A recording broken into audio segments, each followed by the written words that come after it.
বর্তমানে হাতিয়া উপজেলা পরিষদ স্থানান্তর করা হয়েছে হাতিয়া দ্বীপ সরকারি কলেজ ক্যাম্পাসে। পুরাতন ভবন ভেঙে নতুন ভবন নির্মাণ করায় হাতিয়া উপজেলা পরিষদের সকল সেবা সাময়িকের জন্য দ্বীপ কলেজে নেওয়া হয়েছে।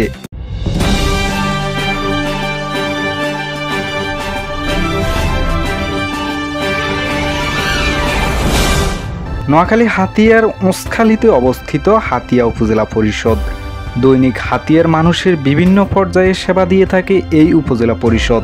সম্প্রতি হাতিয়া উপজেলা পরিষদের ভবন জীর্ণশীর্ণ হয়ে যাওয়ার কারণে নতুন ভবন নির্মাণের কাজ করা হচ্ছে। তবে থেমে নেই হাতিয়া উপজেলা পরিষদের সেবা। মেইন রোডের একটু পূর্ব পাশে স্থানান্তরিত হয়েছে হাতিয়ার বর্তমান উপজেলা পরিষদ। দ্বীপ কলেজের পূর্ব পাশের বিশাল ভবনে হাতিয়া উপজেলা পরিষদ স্থানান্তর করা হয়েছে।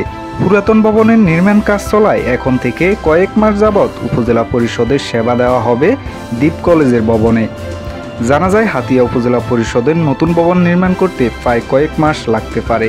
এত সময় উপজেলা পরিষদ স্থগিত অসম্ভব। তাই আলোচনা সাপেক্ষে হাতিয়া উপজেলা পরিষদ দ্বীপ কলেজের নতুন ক্যাম্পাসে স্থানান্তর করা হয়েছে। এদিকে হাতিয়া উপজেলা পরিষদের পুরাতন ভবন ভেঙে নতুন ভবন নির্মাণ কাজ চলছে। শ্রমিকগণকে হাতিয়া উপজেলা পরিষদের নির্মাণ কাজে ব্যস্ত থাকতে দেখা গেছে। খুব শীঘ্রই হাতিয়া উপজেলা পরিষদের নতুন ভবন নির্মিত হবে।